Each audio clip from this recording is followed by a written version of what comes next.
बाहर का भी और मन के अंदर का भी, दोनों ही वातावरण को हम शुद्ध और पवित्र बनाने के लिए ओम की ध्वनि उच्चारण करेंगे। मेरे साथ आप भी करेंगे। जब तक सांस खींचे तब तक ओम बोलते रहना है, लास्ट सांस के लास्ट लिमिट तक। हरि ओम।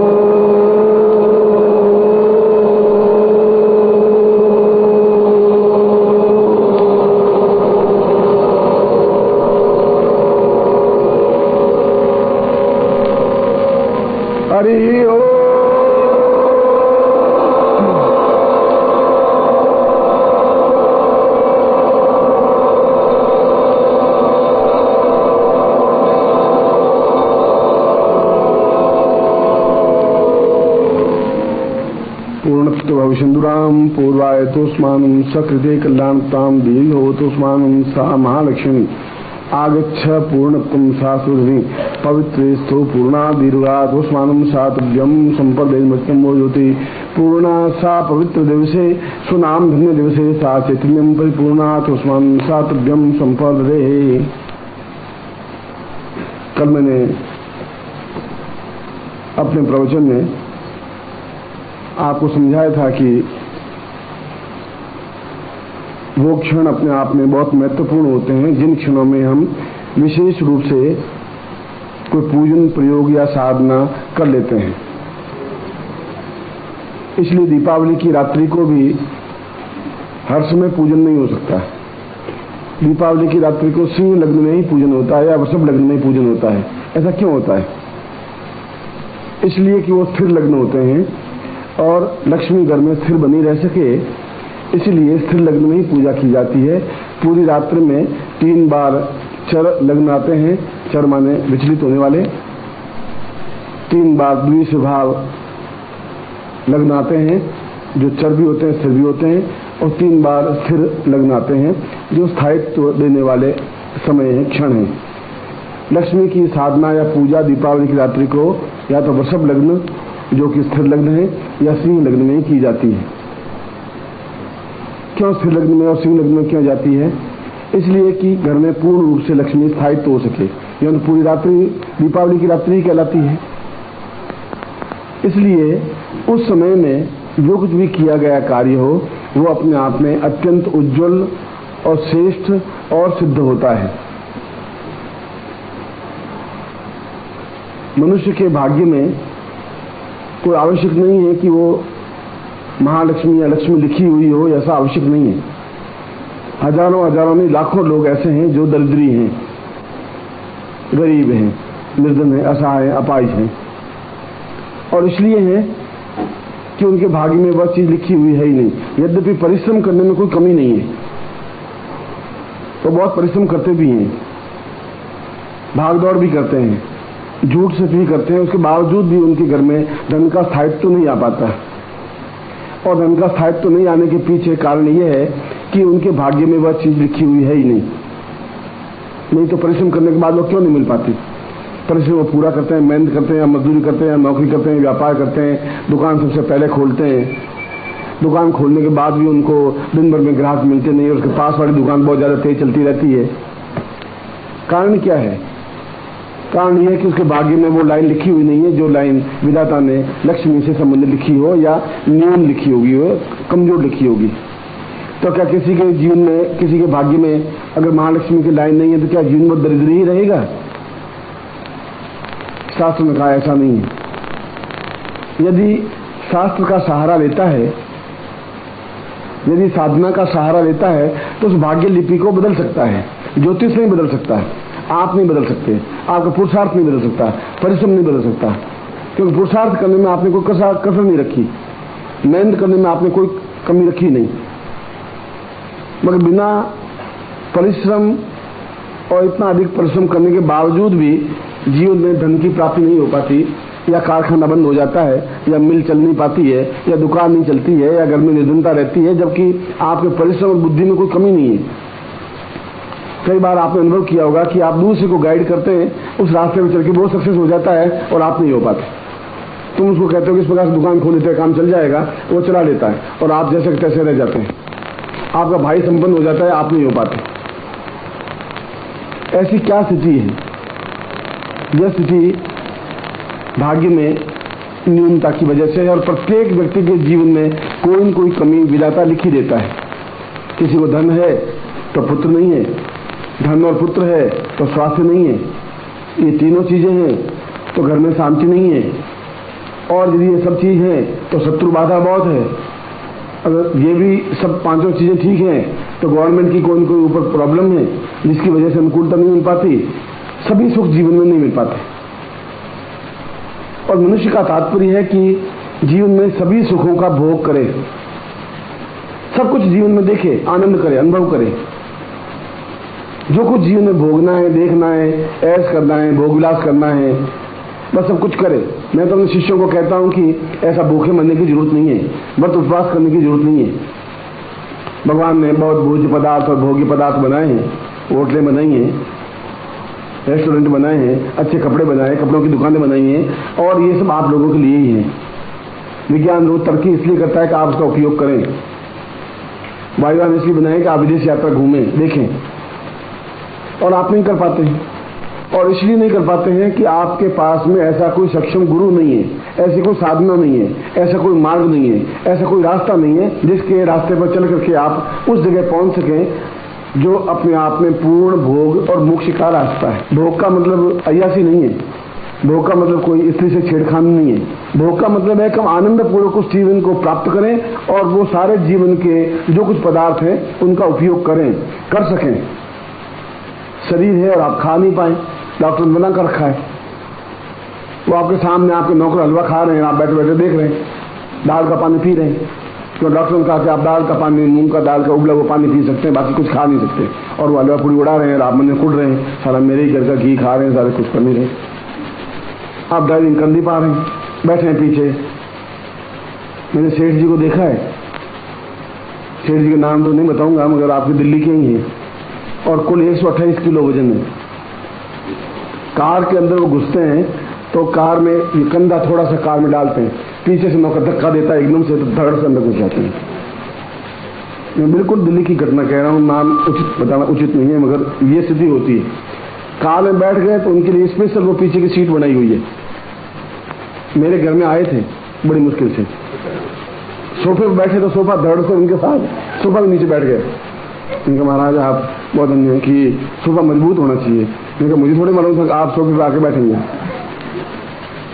उनके लिए स्पेशल स्प्रिंगदार वो नीचे कार की सीट लगाई और इंजन को स्टार्ट कर 3 बार करके रुक जाती है, चौथी बार वो गाड़ी स्टार्ट होती है। डॉक्टर ने कहा कि सेठ जी आप तो व्यायाम कीजिए, आप क्या मूवमेंट नहीं कर पाते, बैठे रहते हैं गद्दी पर, थोड़ा हिलिए डुलिए, थोड़ा चलिए, तो फिजिकली थोड़ा सा एक्सरसाइज होगी तो आपका वेट भी कम हो पाएगा और थोड़ा ठीक हो पाएंगे। उनको ठीक होना है, वजन कम करना है। वजन मतलब अभी 2 महीने पहले तो 126 था, 128 हो गया, जो कि मैं तो कुछ खाता पीता नहीं हूँ। और नौकर मेरे खाते रहते हैं, भागते हैं, कारों में घूमते हैं, दही बड़े खाते हैं, ये खाते हैं, आप सबने मना कर रखा है।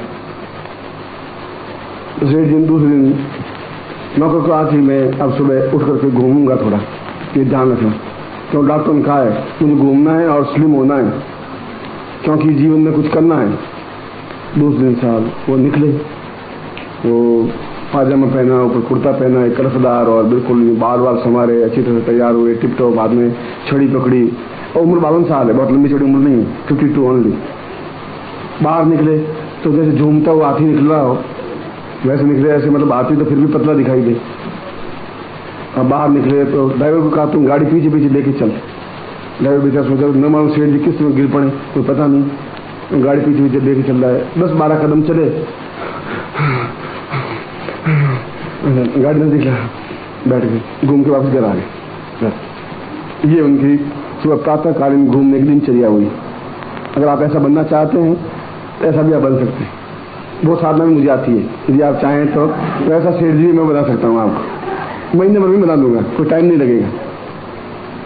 मगर वो जीवन नहीं है, वो पैसा उनके पास करोड़ों रुपए, वह बहुत दुखी है और मुझे कहते भी हैं, मैंने कहा तुम्हारी इच्छा क्या है? गुरु जी बस इतनी इच्छा है कि एक बार मूंग की दाल में रोटी चूरूं और चूर करके और 2-3 रोटी खा सकूं, पच जाए, बस इतनी इच्छा बाकी रह गई। आप कल्पना करिए कि क्या इच्छा उनकी। और मूंग की दाल में रोटी चूर के खा नहीं सकते, खाते में पचा नहीं सकते, साथ में वो कर नहीं सकते, नीचे बैठ नहीं सकते, कुर्सी पर ढंग से बैठ नहीं सकते, मंत्र जाप कर नहीं सकते। अब मैं साधना पंडितों से मंत्र जाप कराएं, पंडितों से रोटी खिलाएं तो खुद के पेट में जाती नहीं होती। आप खुद कि मैं नीचे नहीं बैठ सकता, चलो कुर्सी पर बैठ जाओ, इसमें कोई बात नहीं, कुर्सी पर बन जाओ। तो कुर्सी पर बैठे तो 2-4 मिनट के बाद में वो इधर से करोड़ बदले, इधर से करोड़, फिर जाकर लेट जाते। बीमार नहीं है, हम सब सुखों का भोग करें। क्यों नहीं हमारे पास मकान, क्यों नहीं हो अच्छे से अच्छा पलंग, क्यों नहीं हो हमारे पास, क्यों नहीं हम होटल में जाएं? तो साधक का मतलब ये थोड़ी है कि होटल में जाएंगे ही नहीं, जाएंगे प्याज लहसुन नहीं खाएंगे, दही से रोटी खा के आ जाएंगे, होटल में जाएंगे, घूमेंगे, देखेंगे, कोई दोष, उसमें कोई पाप नहीं है। तो हम साधु तुम्हें नहीं बनाना चाहता हूँ, मैं कोई तपस्वी नहीं बनाना चाहता हूँ। मैं कहता हूँ कि आप साधक बने, भोग भी करें, ऐश भी करें, अय्यासी नहीं बने, पाप कर में रत नहीं हो, गंदी नजर नहीं हो, आप अपनी नजर से नहीं गिरे। मैं आपको भोग और मोक्ष दोनों देने में समर्थ हूँ। जो आज हम प्रयोग कर रहे हैं ये दोनों ही स्थितियां देने में समर्थ हैं। इसलिए शास्त्रों में भोगस्य मोक्षस्य करस्य एव, हमारे पूरे ऋषियों में एक भी ऋषि कुंवारा नहीं है, तो ब्रह्मचारी एक भी नहीं है, सभी शादी पर, वशिष्ठ हो, विश्वामित्र हो, गर्ग हो, अत्रि हो, गौतम हो, कणाद हो, पुलस्त्य हो, और कोई भी देवता कुंवारा नहीं है। और किसी भी देवता के चेहरे को आप देख लीजिए, लाल सुर्ख है टमाटर की तरह, कोई आपकी तो पिचकी हुई गाल वाला एक भी देवता नहीं है, एक भी ऋषि मरियल नहीं है। आप मरियल क्यों हैं? उनके पूर्वज हैं, उनकी रक्त के आप हैं, आप मरियल क्यों हैं? फिर पूजा करते हैं आप भगवान कृष्ण की, कृष्ण के लाल सुर्ख तो गाल, बहुत सुंदर हंसमुख चेहरा, और आप मरियल से आरती करते जा रहे हैं। ये कैसा हुआ? क्या खेले, क्या बगते हैं आप? कोई देवता ऐसा पिचकी गालों वाला एक भी देवता तो हमें दिखा दीजिए इंडिया में, कोई देवता ऐसा नहीं है, सब बिल्कुल लाल सुर्ख है। कोई ऋषि ऐसा नहीं है, कोई जगदम्बा या देवी दुर्गा ऐसी कोई नहीं है। ऐसा क्यों है? हम इतने बीमार, असहाय, अपाहिज, कष्ट, दुर्बल क्यों हैं? इसलिए है कि हम उस साधना से कट ऑफ हो गए और केवल भोग में ही बढ़ गए, एक साइड बढ़ गए, दूसरे साइड को संभाला नहीं हमने। नहीं तो हमारे जीवन में कारखाना बंद नहीं हो सकता था, हमारा व्यापार में कमी आ नहीं सकती थी, मन में न्यूनता आ नहीं सकती थी, हमारे मन में असंतोष नहीं हो सकता था, मगर हम वन साइडेड हो गए। दोनों साइड जुड़े होने पर ही आदमी जीवन में पूर्णता प्राप्त कर सकता है। और जिस दिन भी ये दुनिया इस बात को समझ लेगी, उस दिन दुनिया अपने आप में सुखी हो जाएगी। और नहीं समझेगी तो नहीं समझ रही है, और नहीं समझ रही है तो अमेरिका में इस समय 53% लोग आत्महत्या करके मरते हैं। 53%, संसार में कहीं पर भी 53% लोग आत्महत्या करके नहीं मरते हैं। ये अमेरिका का रिकॉर्ड है, जहां पर अरबों खरबों रुपए प्रत्येक व्यक्ति धनवान है। फिर क्या कमी है? क्यों वो दौड़ के इंडिया में आते हैं, गोवा के किनारे पड़े रहते हैं, वो चर्च पीते रहते हैं, पड़े रहते हैं, लखपति के बेटे हैं। आखिर अमेरिका से आया होगा तो 20,000 रुपये खर्च किए होंगे, यहाँ खर्चा उठाता होगा, कोई गरीब तो होगा नहीं, भिखारी तो होगा नहीं। वो क्या कारण है? वहां उनको सब कुछ है पर मानसिक प्रेम नहीं है, मानसिक शांति वहां नहीं है, वहां हरदम उद्विग्नता है, हरदम एक मन में घबराहट है, छल है। और जब तक मानसिक शांति प्राप्त नहीं हो सकती तब तक जीवन का आनंद प्राप्त नहीं हो सकता। और जीवन का आनंद प्राप्त करने के लिए धन की नितांत आवश्यकता है, आज के युग में है, और पहले के जमाने में भी थी। कल भी मैंने ये बताया था कि धन का सदुपयोग हो, दुरुपयोग नहीं हो। और जब धन का सदुपयोग होगा तब जब हमारी चित्त वृत्तियां अपने आप में स्पष्ट होंगी, जब हम किसी गुरु के शरण में होंगे, किसी देवता के शरण में होंगे, किसी तीर्थ के शरण में होंगे, हमारा कुछ समय उन कार्य में व्यतीत होगा। 24 घंटों में आधा घंटा भी हमारा जो इष्ट होगा, जो भगवान होगा, जो देवता होगा, जो गुरु होगा, जो समर्थ गुरु होगा, जो योग्य गुरु होगा, जो जीवंत गुरु होगा। गुरु फ्रॉड भी हो सकते हैं, और 98% गुरु फ्रॉड है। मैं 2 साफ बता रहा हूं। फ्रॉड इसलिए है कि उनको ज्ञान कुछ है ही नहीं, और वो अपने आप में मोटे ताजे सन मुसन बने हुए, भगवान कपड़े पहने हुए, जटाएं बढ़ाए हुए, तिलक लगाए हुए बैठे हैं, और आप एकदम से दंडवत प्रणाम करते हैं, बच्चे खुश तो। आप पूछे महाराज ये इसका क्या? तो अरे तुम बच्चे, तुम नहीं समझोगे, ये बहुत ऊंची चीज है, तुम क्या समझो, तुम बच्चे हो, तुम चुप रहते हो। पर महाराज मुझे समझाइए सही, श्लोक का अर्थ क्या है, ये कौन सा श्लोक है? मैं गणपति पूजन करूं तो कौन से तुम नहीं समझ सकते, तुम बच्चे हो, तुम बैठ जाओ। अब तुम बच्चे हो कि वो बच्चे हैं, ये तो मुझे तो समझ में आया नहीं, मगर वो तुम दबा करके बैठ जाते हैं और आप चुपचाप बैठ जाते हैं। और थोक के भाव गुरु एक दो नहीं है। हरिद्वार चले जाइए तो आप जितने चाहिए उतने मिल जाएंगे आपको, 200, 300, 500, 700, 1000, 2000, बहुत बैठे। मथुरा में बैठे हैं, काशी में बैठे हैं, कांची में बैठे हैं, सब बैठे हैं। वे गुरु नहीं है, वे अपने आप में एक पूजा पाठ करने वाले पंडित हैं। वे ब्राह्मण हैं, क्यों ब्राह्मण कुल में जन्म लिया, ब्राह्मण हैं। वे पूजा पाठ करने वाले व्यक्ति हैं, उनके प्रति मेरा प्रणाम है, मगर वे गुरु शब्द नहीं बन सकते। गुरु शब्द का अर्थ है कि अपने शिष्य को उस जगह पहुंचा दे जहां वो चाहता है, गुरु उसको कहते हैं। और गुरु भी दो तरह के होते हैं। एक गुरु जो अपना भी स्वार्थ सोचता है, सामने वाले का भी स्वार्थ सोचता है, वह गुरु। वो सोचता है कि इससे भी कुछ न कुछ प्राप्त होता रहना चाहिए। भैया तुम शिष्य हो, तुम बहुत अच्छे हो, एक मेरे मंदिर बनाना है तो मूर्ति तुम लगाओगे, शिखर तुम बनाओगे, एक कमरा तुम बनाओगे। ये गुरु ज्ञान तो है। और एक दूसरा शब्द और बनाया है, उसको सदगुरु कहा गया है। सदगुरु का मतलब है कि अपने आप में उच्च कोटि की साधनाओं में सिद्ध व्यक्ति, जो बड़ी सामान्य हो, वह चाहे सरल हो, चाहे सुदामा अपना में दरिद्री था, फटे हुए कपड़े थे, मगर विद्वान था। वो वही उस जगह पड़ा था जहां कृष्ण पड़े थे, उस शांतिपन का वो शिष्य था। कपड़ों के माध्यम से गुरुत्व नहीं आंका जा सकता, और हम कपड़ों की पूजा करने लग गए, गुरुत्व की पूजा करना भूल गए। ये हमारे जीवन की न्यूनता आ गई पिछले 500 वर्षों में, इसलिए हम पिछड़ गए। हमने कपड़ों का आदर करना सीख लिया। चमकीले भगवे कपड़े हैं तो हमारे एकदम से हाथ जुड़ जाते हैं, नीचे पड़ जाते हैं, और जैसे 100 रुपए का नोट निकल जाता है उनके सामने। और जो कोई मरियल सा गुरु बेचारा गरीब दुर्बल हो और विद्वान हो तो 100 रुपए का नोट दबा करके 2 रुपए का नोट निकाल कर उनके सामने रख देते हैं। सोच अंदर, क्योंकि हम गणित करना, हिसाब लगाना भूल गए। अमेरिका का सबसे पहला राष्ट्रपति था इब्राहिम लिंकन, और लिंकन के बारे में आपने पढ़ा होगा। अमेरिका का सबसे पहला राष्ट्रपति वही था। अत्यंत ही सामान्य और सरल जीवन जीने वाला राष्ट्रपति तो था, व्हाइट हाउस में था, मगर बहुत साधारण कपड़े पहनता, पैदल जाता, बाहर भी निकलता तो पैदल निकलता, रात की सवारी को यात्रा नहीं देता, उसमें बग्गी होती थी, बग्गी में नहीं बैठता वो, और सरल से सरल कपड़े पहनता, बहुत मामूली कपड़े पहनता। एक दिन वाशिंगटन में उनके सम्मान में भोज दिया गया, राष्ट्रपति के सम्मान में, न्यूयॉर्क से उनको आना था। तो वो तो अपने सामान्य कपड़े पहन करके आगे गेट पे आए, गुरु गए दूरट, यहाँ राष्ट्रपति का तुम दूरट, उन धक्के मार के निकाल दिया दरबार में, गेट पर जो बैठते सुरक्षा कर्मचारी। उसने कहा कि मैं ही हूँ, लिंकन हो जिसके भोज चल रहा वो मैं ही हूँ। अरे सारा उर्दू का पट्टा भोज, ये राष्ट्रपति सारा टके का आदमी राष्ट्रपति।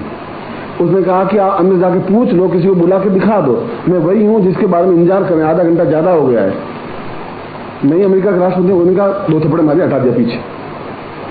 बड़ा गुस्सा है सारा, और वो अंदर इंतजार करें, राष्ट्रपति महोदय नहीं आए, बहुत बिजी होंगे, राष्ट्रपति महोदय आए हुए। वो घर गए, पास में घर था, घर जाकर के पैंट वैंट पहना, टाई पहने, सूट पहना, और एकदम चेहरे में क्रीम पाउडर लगा करके एकदम से, और बग्गी में बैठे, बग्गी में आए, और एकदम से आए और सबने सैल्यूट मारी, एकदम से बग्गी अंदर चली गई। राष्ट्रपति अंदर चले गए, राष्ट्रपति की जय हो, राष्ट्रपति जो है, उनकी जो कुर्सी थी वहां बैठे, बाकी सब मंत्री जो भी थे, जहां भोज था वो बैठे। और परंपरा ये होती है कि जो बड़ा हो पहले वो भोजन शुरू करे तो बाकी लोग भोजन शुरू करें। ऐसा नहीं बोल बैठा रहे, बाकी लोग खाना शुरू करते हैं। जैसे हमारे शादी ब्याह में होता है, दुल्ला बोले कहीं फूटे दुल्ला, अपन तो शुरू करो, कहीं खत्म हो गया चावल तो मुश्किल हो जाएगी, पहले अपन शुरू करो। और परंपरा ऐसा है नहीं। और वो राष्ट्रपति खड़ा खड़ा बैठा देखता रहा, बाकी लोग देखते रहे क्या हो गया, खाना शुरू नहीं कर रहे। तो मंत्री महोदय ने इशारा किया, आप खाना शुरू करो, तो बाकी लोग भी खाना शुरू करेंगे, पहले आप शुरू करेंगे। इन कोट का कॉलर पकड़ा और सब्जी में डुबोए, फिर बाहर निकाल दिया। फिर कोट का कॉलर पकड़ा, फिर रोटी भी चुबाया, फिर बाहर निकाल दिया। फिर कोट का कॉलर, लोगों ने सोचा राष्ट्रपति क्या करे, ये आदमी एक मजाक कर रहे हैं।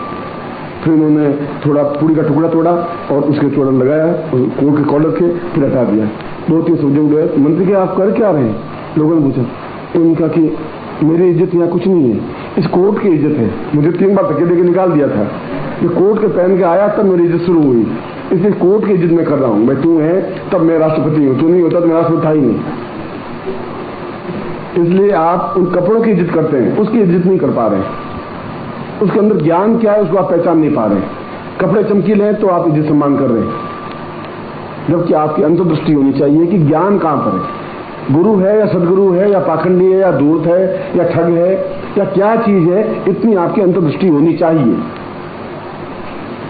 एकदम से इतनी अंतर्दृष्टि नहीं मिलती, और इतनी अंतर्दृष्टि साधना के माध्यम से या दीक्षा के माध्यम से प्राप्त होती है कि हम असली और सही का पहचान कर सकें।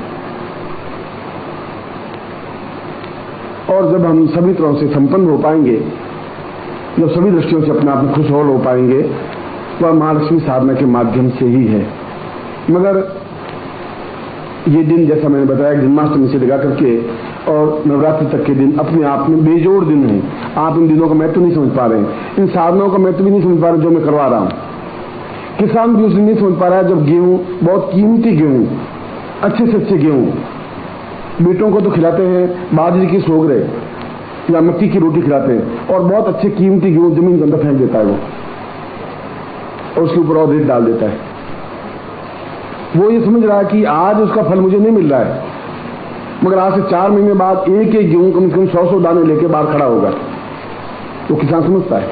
तुम आज के दिन का महत्व तो नहीं समझ पा रहे हो, पर आज से 2 महीने बाद जब ये छोटी सी चीज, छोटी साधना जब 1000 गुणों में आपके सामने आएगी आर्थिक रूप से, तब आप समझ पाओगे कि उस दिन हम वंचित हो गए उस ज्ञान से, उस साधना से, उस दीक्षा से। तब इसका महत्व समझ में आएगा। आज आप उस महत्व नहीं समझ पा रहे हैं, उस दिन समझ में आएगा।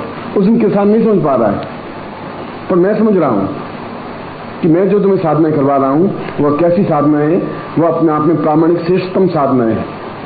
क्योंकि मैं कल भी कहा था कि मैं उसको अनुभव करने के बाद आपको बताता हूं। आपका समय बर्बाद नहीं करना चाहता, आपका एक पैसा भी व्यर्थ नहीं जाना चाहिए, अकारण नहीं जाना चाहिए, उसका उपयोग होना चाहिए, सदुपयोग होना चाहिए। और आप जब जीवन में धनवान बन पाएंगे तो निश्चय आपके चेहरे पर मुस्कुराहट हो पाएगी। आप दूसरी बार दौड़ करके आ पाएंगे, आप में झलक होगी, एक फुलक होगी, प्रसन्नता होगी, और आपके चेहरे को देख करके मेरे चेहरे पर भी फुलक और प्रसन्नता आ पाएगी। क्योंकि मैं आपका एक अंग हूं, एक प्राण, एक चेतना, एक धड़कन हूं, आपके बीच में हूं। बिना शिष्य के गुरु शब्द बन ही नहीं सकता। गुरु कौन? गुरु काय का गुरु? किसका गुरु? गुरु है मतलब शिष्य है, और शिष्य की भी कसौटी है। शिष्य क्या हो, कि मैंने आज सुबह प्रवचन में, रोज सुबह यहाँ पूजा आरती होती है तो सुबह प्रवचन देता हूँ 10-15 मिनट का, उस कैसेट में है। वो केवल सुबह लोगों के लिए नहीं है, आप लोगों के लिए बोलते हैं कि शिष्य क्या है, गुरु क्या है, ज्ञान क्या है, चेतना क्या है। और 30 रुपए में या 20 रुपए में आप बाजार में जाएं तो करीब 27 रुपए की तो वो कैसेट मिलती है, तुम्हारे टी सीरीज की कैसेट। बढ़ाई के 5 रुपए लगते हैं, फिर रेपर 1 रुपए का रेपर, मैं गणित बता रहा हूँ, 33 रुपए रखते हैं। और यहाँ 30 रुपए की रखें कि कम से कम थोड़ा बहुत तो दान होना ही चाहिए, साधना की तरफ से भी, सिद्धाश्रम परिवार की तरफ से भी होना चाहिए, कुछ कुछ होना चाहिए, जिससे कोई रास्ते से मैं इनको मार्ग पे ला सकूं, सन्मार्ग पे ला सकूं। कभी न कभी इनकी आंख खुल सके, कभी न कभी इनको ठोकर लग सके, कभी न कभी ये एहसास कर सके। यही चेतना रहती है, यही भावना रहती है। इतनी गणित आप भी समझते हैं, बाजार में कल जाके पूछ लें, मगर उसके पीछे कोई मेरा प्रचार नहीं है। इस उम्र में आके मुझे प्रचार करने की जरूरत नहीं है। आप बाहर के किसी कोने में जाए, नाम सीमानी का नाम लेंगे तो अपना पहचान लेंगे लोग। कोई टीवी पर सोने का विज्ञापन देने की जरूरत नहीं है कि आप सोना खरीदिए, बहुत कीमती है। निर्मा का विज्ञापन आता है, और 7 स्टार पत्ती, अजामत पत्ती का विज्ञापन आता है। सोने का विज्ञापन, हीरो का विज्ञापन आते नहीं है। मुझे भी विज्ञापन देने की जरूरत नहीं, न इसकी आवश्यकता है, न मुझे इतनी प्रशंसा है जरूरत है, न फूलों की मालाओं की जरूरत है। मैं केवल ये चाहता हूं कि जिस वजह से प्रभु ने मुझे शरीर दिया है, उस शरीर का मैं उपयोग कर सकूं, आपको ज्ञान चेतना दे सकूं, और जिस दिन जो सिद्धि दिवस है, महत्वपूर्ण दिवस है, उस महत्वपूर्ण दिवस को आपके सामने रख सकूं, वो प्रयोग करवा सकूं। जैसे आज महालक्ष्मी दिवस है, आप स्वयं इस बात का अनुभव करें, विज्ञान की कसौटी पर कसें। मैं कह रहा हूं आप चैलेंज के साथ लें, आज प्रयोग करें और 4 महीने बाद फिर अनुभव करें, और अनुभव को मुझे बताएं। या तो उसी जगह रहेंगे, या डाउन हो जाएंगे, या बढ़ जाएंगे, तो इनमें से कोई एक घटना घटेगी। यदि बढ़ जाए तो समझ लीजिए आप मत मुझे मिलिए, समझ लीजिए कि मैं बिल्कुल सही जगह था, सही जगह पहुंचा था। नीचे उतर जाएंगे तो मैं आपको पूरा जिम्मेवार हूं, पूरे अर्जे खर्चे का जिम्मेवार मैं हूं आपका, कि मुझे मालूम है कि मैं कौन सी साधना दे रहा हूं। मुझे मालूम है मैं आपको क्या सिखा रहा हूं, मुझे मालूम है आपके शरीर में क्या स्थापन कर रहा हूं, तो मुझे ज्ञात है। इसलिए मैं अपना में कॉन्फिडेंस में हूं, विश्वास है मुझे, क्योंकि पूरा जीवन इस काम में बिता दिया है। जब 5 साल का था तब से शुरू किया था। और यह कहकर के मैं कोई न दूसरों की कोई निंदा कर रहा हूं, न दूसरों को नींद दिखा रहा हूं। मुझसे भी बड़े विद्वान होंगे हैं, मुझसे भी ज्यादा समझदार होंगे, योग्य गुरु होंगे। लक्ष्मी उपनिषद में एक श्लोक दिया है, और श्लोक बहुत अपने आप में महत्वपूर्ण है।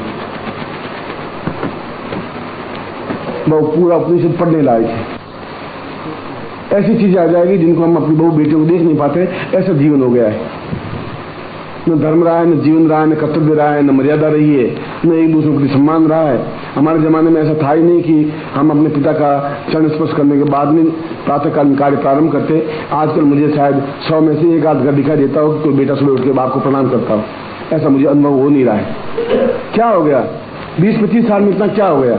और कल्पना करिए 5 साल बाद क्या घटना घट जाएगी। अभी बेटे खड़े होकर गालियां देते हैं बाप को कि क्यों पैदा किया मुझे, जो पैसे नहीं दे रहे तो पैदा क्यों किया आपने? हमने कहा था आपको पैदा करने का, क्यों किया था आपने पैदा? तो 2 टूक बेटे ऐसा प्रश्न कर लें तो शायद हमें डूब के मर जाना चाहिए। इसलिए कि हम उनको संस्कारवान बना नहीं पाए। इसलिए संस्कारवान बना नहीं पाए कि हमारे घर में न ऐसी कैसेट थी, न ऐसी पुस्तक थी, फिल्मी दुनिया थी और डाइजेस्ट थे। वे हम भी देखते थे, वो भी देखते थे, और उससे ऐसा वातावरण ऐसा बनेगा। नंगी लड़कियों की फोटो उसमें देखते थे, हम चुपके देखते थे, वो खुले देखते थे। तो संस्कार उसमें ऐसे आएंगे, ऐसे बोलेंगे। वो दोष आपका है, उनका कोई दोष नहीं है। आपके घर में कभी अगरबत्ती लगी नहीं, धूप लगा नहीं, पूजा लगी नहीं, कोई ऐसी पुस्तकें नहीं, इस प्रकार कैसेट नहीं। जो भी धार्मिक कैसेट हो, चाहे जगदम्बा कैसेट हो, चाहे कहीं पर व्यक्ति हो, कैसे भी हो, कम से कम बस सुबह सुबह तो गुंजरण उनका होना ही चाहिए। ऐसा प्रवचन होना ही चाहिए, ऐसा जीवन की मर्यादा होनी चाहिए। कभी न कभी उस पर प्रभाव पड़ेगा, इन बालकों पर, उन पत्नी पर, उस बहू पर, घर की चीजों पर, घर के जीवन पर। मैं सुना रहा था उस श्लोक को, जो लक्ष्मी उपनिषद का श्लोक है। लक्ष्मी तुम वरदा भवेत परिसम ज्ञानो मता वर्षिणी पूर्वम पुण्यनाड्य पूर्व सहितम आनंद देवो विति दीर्घायुष्य गृहस्थ पूर्णमयितम सन्मार्ग से व्यासदयी पूर्वा वै भय मुक्त रहित मंतम पूर्वोच लक्ष्मी वदई। ऋषि ने कहा है कि जीवन का आधार आज और आने वाले पीढ़ियों में भी लक्ष्मी का रहेगा ही, धन का रहेगा ही, और रहना भी चाहिए। और धन के माध्यम से जीवन में एक तुष्टि मिलती है, एक मानसिक संतोष मिलता है कि मैं अपने जीवन में जो कुछ करना चाहता हूं, चाहे धर्म, चाहे अर्थ, चाहे काम, चाहे मोक्ष, चाहे ऐश्वर्य, चाहे भोग, जो कुछ करना चाहता हूं मैं करूं। यदि वो गुरु से जुड़ा हुआ तो फिर गलत रास्ते पर जाएगा भी नहीं। यदि घर में ऐसा वातावरण होगा तो गलत घर में वातावरण बनेगा भी नहीं। और उसके माध्यम से हम अपने जीवन की इच्छाओं की पूर्ति कर सकते हैं। उसके माध्यम से हम जीवन में यश प्राप्त कर सकते हैं, मंदिर बना सकते हैं, मस्जिद बना सकते हैं, देवालय बना सकते हैं, धार्मिक ग्रंथ खरीद सकते हैं, यश प्राप्त कर सकते हैं। उसके माध्यम से समाज में उन्नतिशील बन सकते हैं, समाज में सम्माननीय बन सकते हैं दान देने से। कि उन्होंने मंदिर में कम से कम पत्थर जड़वाए, उन्होंने मंदिर में गुम्बद बनवाए, उन्होंने दान दिया, उन्होंने लंगर लगाया, जो कुछ भी होती है घर में टिकती नहीं, एक जगह स्थिर होती नहीं, क्योंकि लक्ष्मी तो आती है, चली जाती है। लक्ष्मी एक जगह घर में टिक ही नहीं सकती, किसी के यहाँ टिक नहीं सकती। मेरे जी में 5 रुपए में बाजार जाऊंगा तो 5 रुपए दुकान के पास चले जाएंगे, और मैं कुछ चीज खरीदूंगा तो लक्ष्मी दुकान के पास चली गई, दुकानदार से फिर और किसी और के पास चली जाएगी। लक्ष्मी एक जगह नहीं टिक सकती। और लक्ष्मी तब टिक सकती है जब भयमुक्त जीवन हो। चौथी लाइन में ये बताया है, हरदम लक्ष्मी जितनी बढ़ेगी उतना ही भय बढ़ेगा। लक्ष्मी और भय एक साथ आज के युग में। पड़ोसी आपसे दुश्मनी बांध देगा कि साला ये तस्करी करके, बदमाशी करके पैसा इकट्ठा किया, ये रोज चोर है साला, आया कहां से, ऐसा हुआ कहां से, वो ऐसे करेगा जरूर। और किसी का शिकायत आप ही करता रहेगा, सेल टैक्स में शिकायत कर देगा, इनकम टैक्स में शिकायत कर देगा, गुंडे आपको मतलब किडनैप करने की कोशिश करेंगे, कुछ न कुछ बदमाशी आपकी जिंदगी में भय बना ही रहेगा। हर क्षण बाहर निकलते समय आप अगर करोड़पति के बेटे हैं या करोड़पति हैं या लखपति हैं तो एकदम भय न मालूम कब कौन चुप्पू मार दे, कब कौन किडनैप कर दे, कब कौन नुकसान पहुंचा दे, कब कोई झूठी शिकायत कर दे और वो इनकम टैक्स वाले ऐड कर दें, कब कौन सेल टैक्स वाली प्रॉब्लम आ जाए, कभी कोई कस्टमर वाली शिकायत, मतलब कोई न कोई समस्या भय लक्ष्मी के साथ जुड़ा हुआ है। और वो श्लोक कह रहा है उपनिषद कि भय मुक्त लक्ष्मी प्राप्त होनी चाहिए। जब भय जिंदगी में है तो फिर आप में जीवन आनंद आएगा ही नहीं, हरदम तनाव रहेगा।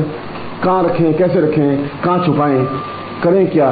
बहुत ज्यादा दान दें तो इनकम टैक्स पूछे इतने दान कहाँ से दिए, पैसा आए कहाँ से, तुम्हारी इनकम देती है, ये क्या है, दान कहाँ से दिए, 2 लाख रुपए दान कैसे दिए, हुआ क्या आप, ये सारा 2 लाख रुपए टैक्स, 2 लाख रुपए पेनल्टी, 2 लाख रुपए ब्याज, और आपने छुपाया 2 लाख रुपए, वो 2 लाख के 8 रुपए बना, 8 लाख बना। और सोचे सारा ये लक्ष्मी क्या, गुरु जी मुझे लक्ष्मी कैसे देती, ये लक्ष्मी दी, ये नई हेडेक पैदा हो गई सर।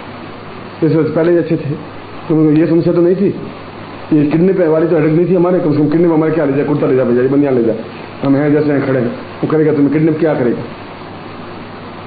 एक कोई व्यक्ति गरीब था तो कोई सुबह सुबह ब्राह्मण उसके घर में पहुंच गया। उसने सोचा कोई अच्छे घर में पहले जाए, अच्छी भिक्षा मिल जाए तो जल्दी बाल्टी आटे से भर जाए, तो कोई अच्छे व्यक्ति के घर में ही जाए। उसने सोचा घर ठीक है, उसके घर में गए, उसने कहा कि यजमान की जय हो। वो बेचारा आगे बाहर बैठे, उसने कहा कि तुम्हारा क्या नाम है, उनका रामचंद्र नाम, रामचंद्र लाल। अरे रामचंद्र लाल, तेरे ऊपर तो शनि है, शनि बैठा हुआ तेरे ऊपर और बहुत दुख दे रहा है। मुझे आज तक मालूम ही नहीं था, और दुखी तो हूँ, ये बात तो पक्की है, दुखी तो बहुत हूँ। पत्नी झगड़े करती रहती है, 1 मिनट भी आराम से बैठने देती नहीं। सुबह जाऊँ तो जी, सुबह 6 बजे से लगा के 10 बजे तक इनकी सुरैया का भजन चलते रहता है। शाम को वापस आता हूँ तो नरगिस के भजन शुरू हो जाते हैं, नींद नहीं लेता हूँ तब तक गीत गाती रहती। वो दुखी तो बहुत हूँ। तो मैं पहले कह रहा हूँ शनि तेरे ऊपर है कि महाराज कोई उपाय बताइए शनि का। तो आप करते क्या हो, मैं मास्टर हूँ। तो ऐसा करता हूँ 5 किलो आटा दे दे, नहीं है तो उन्हें 21 रुपये दे दे। आज 28 तारीख में 21 रुपये मैं कहाँ से लाऊंगा, ये तनख्वाह तो अब 1 तारीख को आएगी। 21 रुपये तो महाराज मेरे पास नहीं है। तो शनि फिर कैसे उतरेगा, 21 रुपये नहीं सर तेरे पास, 21 रुपये ही घर में नहीं है। चलो कोई बात नहीं, तो एक धोती कुर्ता वो ही लिया, तो शनि अभी उतारता हूँ तेरा। वो घर गया, पत्नी को कहा कि शनि तो उतारना जरूरी है, बहुत लड़ाई झगड़े हो रहे हैं, पैसा आ नहीं रहा है, आ गया शनि उतारने के लिए। तो उनका धोती लाएगा कहाँ से, धोती तो है नहीं, ये तेरे पाजामा है, एक पाजामा पहनता है, एक धोता है, 2 कुर्ते हैं, माथा फोड़ के लाएगा, लागे उधार कौन देगा तुम्हें, 28 तारीख को कौन उधार देगा। कहते साफ नहीं है तो नहीं है। उनके वहां धोती कुर्ता तो कुछ नहीं है। उनको कैसे कंजूस के घर में पड़ गया सारा, ये सुबह सुबह कैसा मुंह दिखाई दिया। उनका चल कोई बात नहीं, तुम 5 किलो आटा दे दे, अभी शनि उतार देता हूँ तेरा। फिर पत्नी के पास गया, तू रसोई चल, 5 किलो आटे में शनि उतर रहा है, 5 किलो आटा, आधा किलो आटा है, 3 दिन और निकालने, ये तेरे पल्ले पड़ी, एक बार भी मैं ढंग से रोटियां नहीं खा पाई। ये 28 तारीख चल रही है, अब उधार कोई सब घर से उधार लेके आ गई है, अब और कोई उधार भी नहीं देता है। 5 किलो शनि उतरा है, 5 किलो आटा नहीं, इनको मार 5 किलो आटा तो घर में है ही नहीं, आधा किलो आटा है। ये साला ये आदमी है, चक्कर है साला, कैसा मुंह देख लिया, कैसा। उसने कहा चलो कोई बात नहीं, चल शनि उतार देते हैं, चल 1 रुपया दे दे बस, अब खाली आता नहीं, शनि उतार के जाऊंगा। उसने गया, कुर्ता उल्टा करके झटका, धोती झटकी, दूसरा कुर्ता उसको झटका। पत्नी को कहा कोई 1 रुपये का तेरे पास नोट है, मेरे कर्म फूटे हुए हैं, तो क्या तुम दिया कभी मेरे पास, सब्जी वाले को उधार पैसे, दूध वाले को उधार पैसे, ये तो अभी 1 तारीख को वो जी करें, देते नहीं है, रुपया मैं लाऊं कहाँ से, खोपड़ी से लाऊं। उसने खुद बाहर आई, महाराज नहीं है, रुपया भी नहीं है। उसने कहा कि फिर अगर शनि आ भी जाएगा तेरे बिगड़ेगा क्या, अगर शनि तेरे आ भी गया तो तेरे पास रुपया भी नहीं है, शनि इससे ज्यादा नुकसान तेरा करेगा भी क्या। ठीक है शनि रहे तो रहने दे, महाराज ने क्या करें। तो जैसे तुम हो उसमें तुम्हारा कोई किडनैप वाला करे बगैर क्या, क्या के लिए किडनैप करेगा, सीधा धोती को तो उतार के ये ले जा, कुर्ता ले जा, धोती ले जा, सब कच्चे में चले जाएंगे, हमारे क्या बिगड़ेगा सारा। लक्ष्मी आएगी तो भय भी आएगी। तो उसने कहा भय मुक्त लक्ष्मी प्राप्त होनी चाहिए, और भय मुक्त लक्ष्मी के लिए अपने आप में पूर्ण साधना बगलामुखी की साधना कही गई है। बगलामुखी अपने जीवन में सभी संकटों को निवारण करने वाली, दुर्भाग्य को सौभाग्य में बदलने वाली।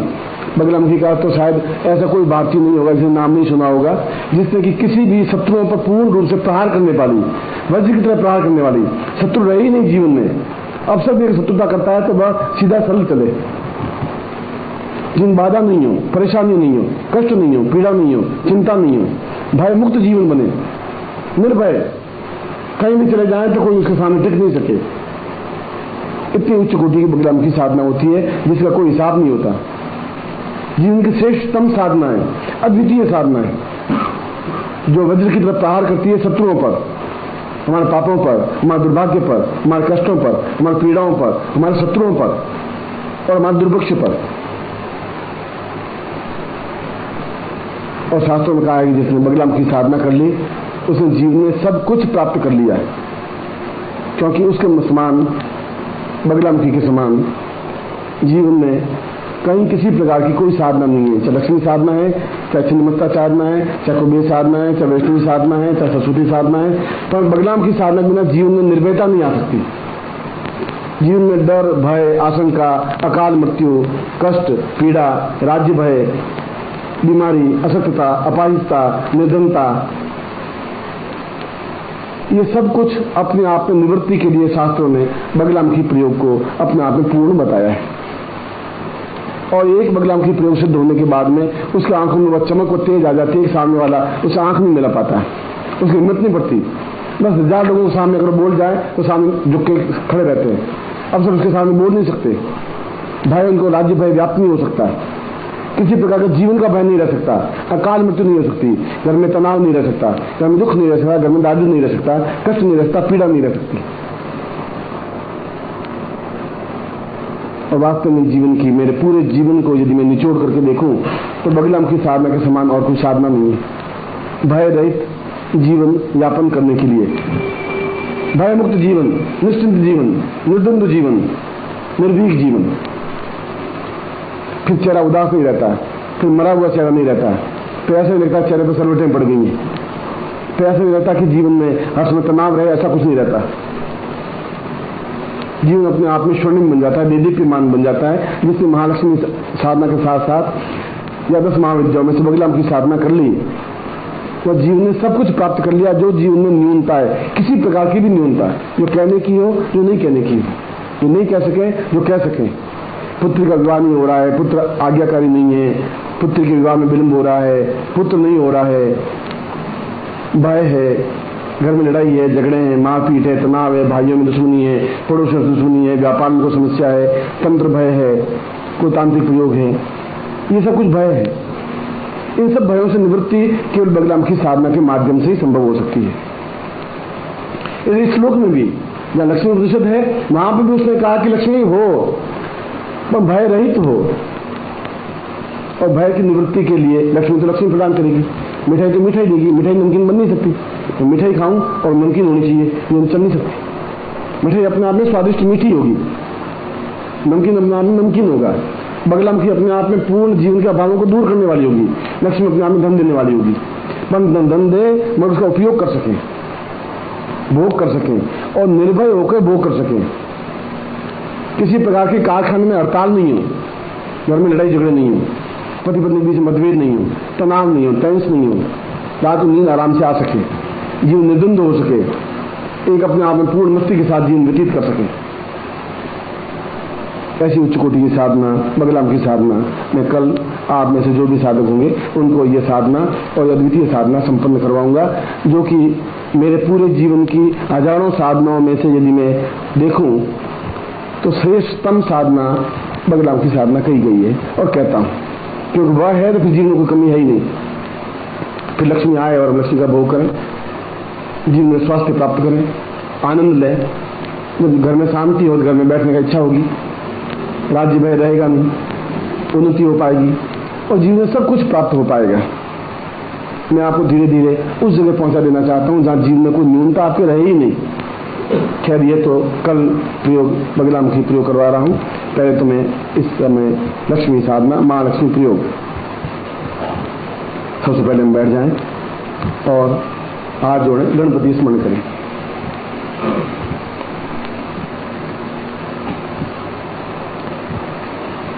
विघ्नेश्वराय वरदाय स्वरप्रियाय लंबोदराय सकलाय जगद्दिताय नागाननाय सद्य विभूषिताय गौरीशुताय गणनाथ नमो नमस्ते।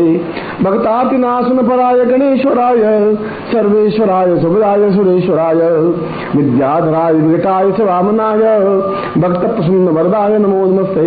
नमस्ते ब्रह्मरूपाय विष्णुरूपाय नमः, नमस्ते रुद्ररूपाय करिरूपाय नमः, विश्वरूपस्वरूपाय नमस्ते ब्रह्मचारिणे भक्तप्रियाय देवाय नमस्तभ्यं विनायक लंबोदरस्तुभ्यं सत्यं मोदक प्रिय निर्विघ्नं कुर्मे देव सर्वकार्येषु सिद्धिदा त्वां गणपतिं स्मरेत। शिखाबंधनम चोरी ज्ञान लगाइए। मानस तोखनी मानो मानो गोख मानो असुख मानो वीरन मानो स्वाहा हवामय तत्रादो तिलकम कृत्वा नमो सुनंताय सहस्रमूर्तये सहस्रपादाक्षरोर्भावे सहस्रनाम्ने पुरुषाय शाश्वते सहस्रकोटिधारिणीं मनसे गंधां पान्तु संकल्पं कुर्यात्।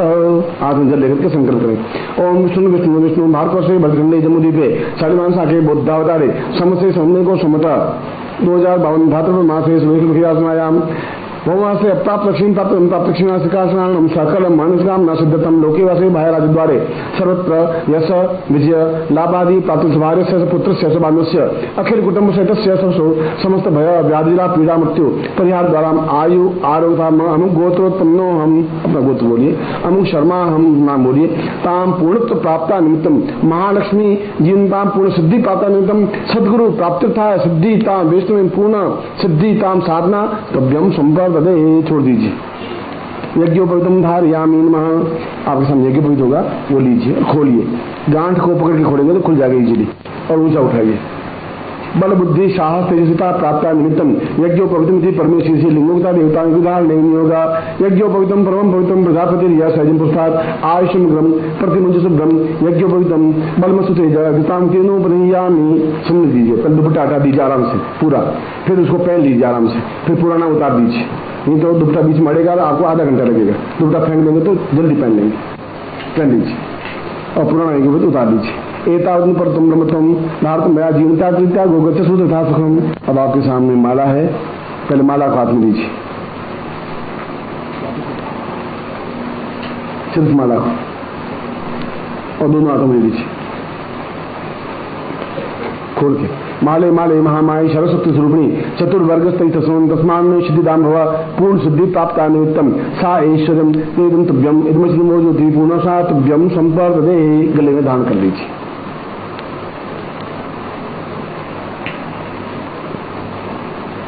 अब आपके पास गुटिका है, उस गुटिका को हाथ में लीजिए, यंत्र को बाद में। अपने शरीर में महालक्ष्मी को स्थापन करें। गुटिका को दाहिने हाथ में पकड़ लीजिए।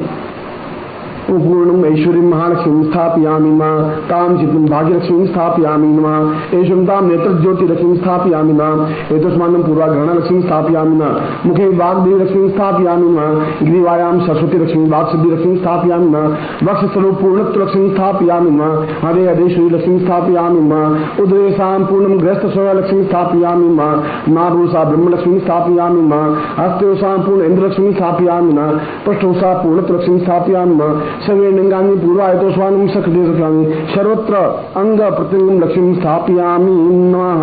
गुटिका को नीचे रख दीजिए और हाथ जोड़ दीजिए।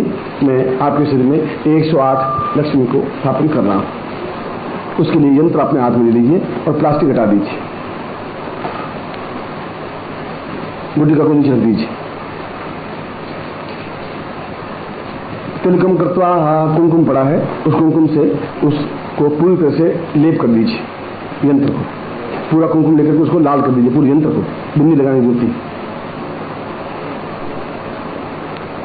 शीर्षोत्थान कुमकुम अक्षता पूर्वा है तो स्वानुकृते कल्याण पूर्ण मम ग्रहे पूर्ण रक्तिमां तां पूर्णतम रक्तिम लक्ष्मीं आवायामि स्थापयामि न पूर्ण पूजनं च कुर्यात् अक्षतं समर्पयामि मां ओम अक्षं नमि मंदरियानुगता सौखत सुभानो वित्तान विषयाम योजाम अक्षं समर्पयामि अक्षांते पुष्पम ऐसा सोचे मैं पुष्प चढ़ा रहा हूँ अक्षय चढ़ा दी पुष्पम चढ़ा रहा हूँ सुमाल्यानि सुगंधिनी मालिकादिंदो मया आदम पूजार्थम पुष्पाणि पुष्पम समर्पयामि न धूपम समर्पयामि न धूपान्ते दीपम समर्पयामि न दीपान्ते नैवेद्यम समर्पयामि न नैवेद्यान्ते पुंगीफलं समर्पयामि न पुंगीफलान्ते दक्षिणां समर्पयामि न दक्षिणान्ते लौंग इलायची शाम पातुभ्यं संप्रदयिता सुते प्रदक्षिणां समर्पयामि न यानि कानि च पापानि ज्ञाता अज्ञातकरां च तानि अनुशिनि प्रदक्षिणां पदे पापोहम पाप कर्माहम पापात्मां पाप संभव त्रायमां पुंडरीकाख्यो शर्पाप सां महालक्ष्मी मम गृहे मम हृदये मम स्थाने मम हृदये मम मंदिरे तां आवायामि स्थापयामि नमः तत्रादु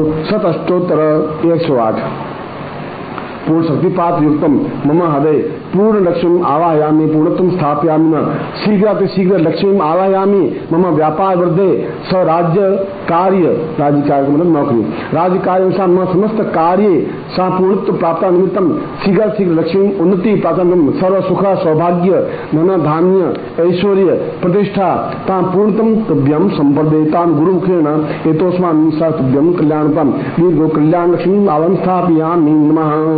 अब आप केवल यंत्र को लेकर के खड़े हो जाइए, गुटिका को नहीं लेना है और कुछ नहीं लेना है। खड़े हो जाए, पंजों के बल खड़े होना, ये शुद्धि रूप का अंग विन्यास है और वो यंत्र विन्यास है और मुख विन्यास है, तीनों एक साथ मिलने चाहिए। पंजे के बल खड़े होकर के ऐसा और हाथ जितना ऊंचा उठ सके इतना, और जितना पंजा ऊपर उठ सके और सीधा मंत्र बोलो। ओम महालक्ष्मी स्थापयामि तो महालक्ष्मी स्थापयामि न कीर्ति लक्ष्मी स्थापयामि न धनलक्ष्मी स्थापयामि न धान्य लक्ष्मी स्थापयामि न ऐश्वर्य लक्ष्मी स्थापयामि न पूर्ण लक्ष्मी स्थापयामि न पुत्र पौत्र लक्ष्मी स्थापयामि न कीर्ति लक्ष्मी स्थापयामि न चैतन्य लक्ष्मी स्थापयामि न उत्तर लक्ष्मी स्थापयामि न उत्तर लक्ष्मी स्थापयामि न इंद्राणी लक्ष्मी स्थापयामि न अप्सराम लक्ष्मी स्थापयामि न सिद्धार्थम लक्ष्मी स्थापयामि न पूर्ण लक्ष्मी स्थापयामि न देवस्तम स्थापयामि देव लक्ष्मी स्थापयामि न गंगा लक्ष्मी स्थापयामि न ब्रह्मेत्ताम लक्ष्मी स्थापयामि न विष्णु पत्न्या च धीमी लक्ष्मी स्थापयामि न रुद्रत्वम गौरी लक्ष्मी स्थापयामि न गणपति लक्ष्मी स्थापयामि न लक्ष्मी स्थापयामि न सिद्धि लक्ष्मी स्थापयामि न सदा सुख लक्ष्मी स्थापयामि न कीर्ति लक्ष्मी स्थापयामि न लाभ लक्ष्मी स्थापयामि न पूर्ण लक्ष्मी स्थापयामि न चैतन्य लक्ष्मी स्थापयामि न दीर्घायुष्य लक्ष्मी स्थापयामि न पुत्र पौत्र लक्ष्मी स्थापयामि न राज्य द्वारा विजय प्राप्तां लक्ष्मी स्थापयामि न दीर्घ स्थापयामि न एतस्मान् स्थापयामि न पूर्ण स्थापयामि न लक्ष्मी स्थापयामि न चैतन्य लक्ष्मी स्थापयामि न दीर्घायुष्यं स्थान लक्ष्मी स्थापयामि न पूर्ण लक्ष्मी स्थापयामि न दीर्घ एतस्मान् कल्याणं स्थापयामि न कल्याण लक्ष्मी स्थापयामि न पूर्ण लक्ष्मी स्थापयामि न दीर्घ युक्त्वा लक्ष्मी स्थापयामि न पाप निवारण लक्ष्मी स्थापयामि न दारिद्र्य विनाशकं लक्ष्मी स्थापयामि न चिन्ह लक्ष्मी स्थापयामि न नेत्र ज्योति प्रकाश स्थापयामि न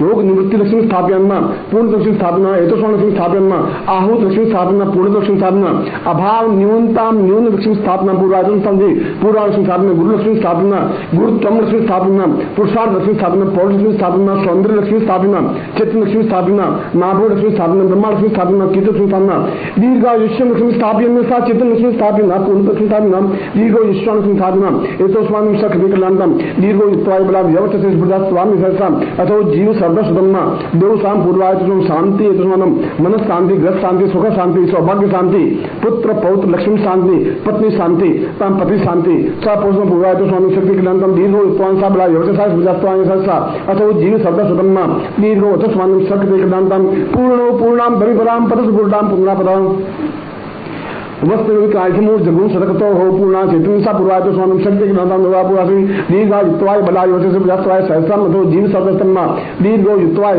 या पूर्वाय तो स्वामी शक्ति की नाम अंकम चंडन तम सुंदराय मर्दय मर्दय मले मले जागे जागे त्रोटा त्रोटा दीप्तम दीप्तम पाम किं पुम पाप गुणे खांकिं खुंके सदा शान शिं शुभ समंदर नाम जुड़े एंगस रूप इंकाय प्रयागे लिंकाय काम रूपने बीज रूपने चामुंडां गाते जिंकाय उदाने बिच्चे चावने दान दिन नो दूसरे पत्नी वाम दिन वाक दूसरी क्रांति क्रोम काली देवी शांति से होंकार रूपेण भ्रांति भ्राम बिंदु भैरवान नानकम जन्मनापुरा ये तो स्वानम समस्त ऐश्वर्य लक्ष्मी मम गृहे मम हृदये मम स्थाने आवाहनं स्थापयामि न दाद्र विनाशाय मम समस्त पुरुषां पूर्णितं ऋषिमन्यं सा तुल्यं एतस्मानं मम पुत्र पौत्र अविच्छिन्न धारा मम गृहे स्थिर लक्ष्मी आवाहनं स्वामी गुरुमुखेन आज्ञां परिपालयन्ति श्री सते लक्ष्मी स्मृत्यां बहुरात्रे पार्श्वे नक्षत्राणि रूपस्व व्यातम्मा इस निखाणा ममिखाणा सवलोकम मिखाणा पूर्णा दीर्घा पूर्णा भवितराम पदपूर्णाम पुनरापदा वस्तनाक मूर्धगुण सतकतो चैतन्यम परिपूर्णातोस्मानम सक्रिय कल्याणतम दीर्घश्यामतोस्मानम सा पूर्णतम हेतोस्मानम मम समस्त शिष्याणाम मम गोत्रेभ्यो मम नामनाभ्याम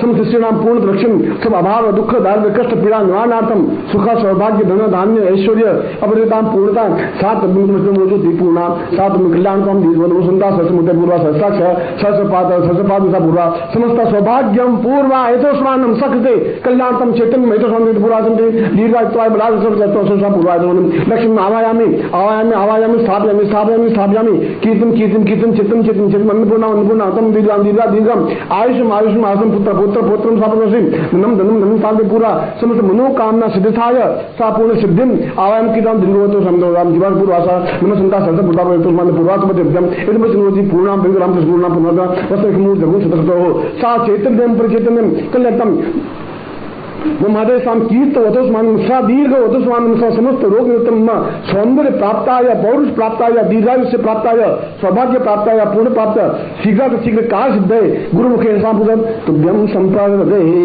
सीधे खड़े हो जाए। अब मैं आपको मंत्र दूंगा, लक्ष्मी मंत्र बोल रहा हूं, आप मेरे सामने मंत्र बोल, पहले मैं बोलूंगा, मैं सुनूंगा, आप बोलेंगे नहीं।